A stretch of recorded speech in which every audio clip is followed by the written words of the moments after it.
हमारे नंबर का हमें बहुत डाउट होता है, तो आज हम इस वीडियो में आपको नंबर का डाउट खत्म करवाना चाहते हैं। आप नंबरों को समझिए कैसे नंबर होते हैं। देखिए, सबसे पहले हम लिखते हैं रियल नंबर। ओके स्टूडेंट, क्योंकि हम जो वैसे रियल नंबर के साथ एक इमेजिनरी नंबर भी होते हैं, लेकिन वो आप तब समझेंगे जब आप कॉम्प्लेक्स प्लेन के बारे में जानेंगे।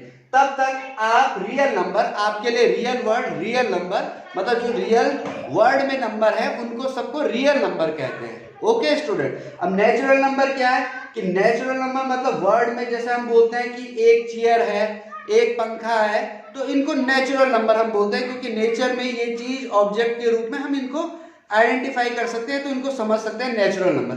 तो आज हम नंबरों को ही समझना आपको बताएंगे, ठीक है स्टूडेंट। तो सबसे पहले हमने लिखा रियल नंबर। रियल नंबर आप जितने भी पॉजिटिव नंबर और नेगेटिव नंबर सोच सकते हो वो सब रियल नंबर है।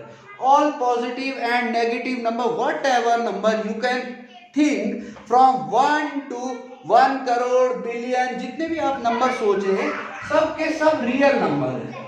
अब हम कैसे समझे? रियल नंबर को हम दो तरीके से समझ सकते हैं या दो पार्ट में बांट सकते हैं। एक होता है रैशनल और second is irrational number. Okay student, rational number क्या होते हैं और इरेशनल नंबर क्या होते हैं? जैसे मैं बोलूं कि 2 कौन सा नंबर है, तो आप इसको रैशनल बोल सकते हो, और मैं बोलूं कि √3 क्या है, तो ये एक इरेशनल नंबर है। अब इसको समझे कैसे है कि रैशनल नंबर क्या होता है, इरेशनल नंबर क्या होता है। तो रैशनल नंबर वो होते हैं जिनको हम P/Q की फॉर्म में लिख सकते हैं, और जहां Q नॉट इक्वल टू 0 और P और Q आपस में को प्राइम हो। को प्राइम का मतलब स्टूडेंट कि P और Q का कोई भी कॉमन फैक्टर ना हो, केवल 1 के अलावा और अपने के अलावा, इनका 1 के अलावा कोई कॉमन फैक्टर नहीं होगा। दैट नंबर इज कॉल्ड को प्राइम। को प्राइम किसको कहते हैं? जिनका 1 के अलावा कोई नंबर कॉमन नहीं होता। तो रैशनल नंबर किसे कहते हैं? जिनको हम P/Q की फॉर्म में लिख सकें और Q जहां 0 के इक्वल ना हो, क्योंकि बच्चों अगर 0 के इक्वल होगा तो वो नंबर नॉट डिफाइंड बन जाएगा। और अब रैशनल नंबर ये हो गया। अब इरेशनल नंबर क्या हुआ? इरेशनल नंबर बेटा बच्चों दो टाइप के होते हैं। इरेशनल नंबर, अब इरेशनल नंबर को हम बोलते हैं non terminating non repeating, non terminating non repeating एक टाइप का ये नंबर है, ये है इरेशनल नंबर। अब रैशनल नंबर को क्या बोल सकते हैं? रैशनल नंबर में एक टर्मिनेटिंग नंबर भी आ सकता है। टर्मिनेटिंग नंबर किसे कहते हैं? जो कहीं ना कहीं डिवाइड पूरी तरह से चला जाए, चाहे वो पॉइंट में जा रहा है लेकिन पॉइंट के बाद भी वो पूरा डिवाइड चला जाए, उसको टर्मिनेटिंग बोलते हैं। और एक होता है जो पूरा डिवाइड नहीं जा रहा है, नॉन टर्मिनेटिंग है, वो पूरा डिवाइड तो नहीं गया लेकिन वो फिर भी रैशनल है। तो कैसे रैशनल है वो?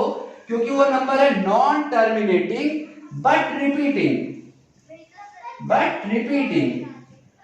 ओके स्टूडेंट, जैसे हम बोले कि हमारे पास कुछ क्वेश्चन आते हैं 0.66 का 6 बार, जैसे बोले इसको हम बोलते हैं कि इस नंबर को आप 6 के ऊपर बार लगा होता है कि ये नंबर रैशनल है। इसको हम 9th क्लास में सॉल्व करते हैं।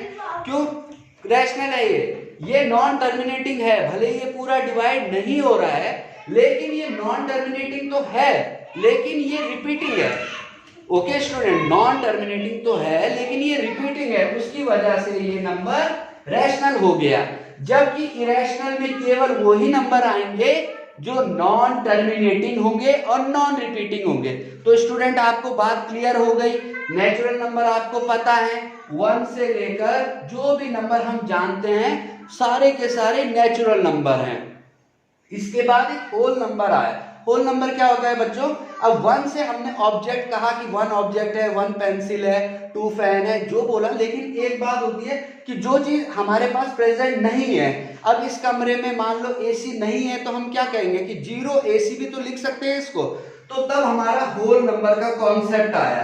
तो होल नंबर फ्रॉम 0 जीरो से लेकर, नेचुरल नंबर में जब जीरो नंबर ऐड हो जाए तो उसको होल नंबर बोलते हैं। इसके बाद आता है इंटीजर्स। इंटीजर्स क्या होता है बच्चों? All negative and positive. Okay, all negative. अगर हम नेचुरल नंबर जो होल नंबर को नेगेटिव कर दें और पॉजिटिव कर दें, और जीरो तो ना नेगेटिव पॉजिटिव दोनों में सेम आएगा, लेकिन जैसे 1 से लेकर नंबर हैं उनको नेगेटिव भी लिख दें और पॉजिटिव नंबर और साथ में जीरो इंक्लूड हो, जैसे हम नंबर लाइन बोलते हैं जिसमें जीरो के लेफ्ट हैंड साइड में नेगेटिव और राइट साइड में पॉजिटिव नंबर होते हैं, तो उन्हें इंटीजर्स बोलते हैं।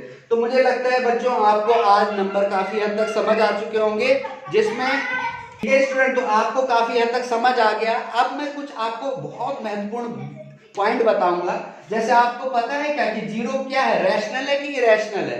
तो जीरो रैशनल नंबर है। क्यों? क्योंकि जीरो को हम लिख सकते हैं 0/1 की फॉर्म में। ओके स्टूडेंट, और कई बच्चों के कंफ्यूजन होता है कि पाई की वैल्यू 22/7 है, 3.14 है। तो मैं आपको बताना चाहूंगा आज इस बात को आप समझ लीजिए कि पाई जो है वो इरेशनल नंबर है, लेकिन हमने जो पाई की वैल्यू फाइंड की है वो तो इरेशनल नंबर है, लेकिन जो हम पाई कैसे फाइंड करते हैं? 2πr/2r से फाइंड करते हैं ना। तो जो वैल्यू आई वो 3.14 के करीब उसको लिख पाए या 22/7 लिख पाए, लेकिन वो पूरा एग्जैक्ट वैल्यू नहीं है, that is irrational number. Okay student, तो पाई क्या है? इरेशनल नंबर है। ये बात समझ आ गई। जीरो रैशनल है, एक टर्मिनेटिंग, जैसे हमारे पास 0.6666 है तो ये रिपीट हो रहा है, तो ये नॉन टर्मिनेटिंग तो है क्योंकि ये पूरा डिवाइड नहीं जा रहा, बट रिपीटिंग है, इसलिए ये भी रैशनल है। तो irrational, non terminating, non repeating मतलब जैसे कोई नंबर लिखूं मैं 1 2 3 4 5 और 3 2, मतलब कहीं भी रिपीट ना हो जो नंबर, इस टाइप का। जैसे √3 जो होता है, जैसे क्या होता है √3 है, ये नॉन टर्मिनेटिंग नॉन रिपीटिंग। समझ गए बच्चों? Thank you very much. इस लेक्चर को आप चैनल को सब्सक्राइब करें।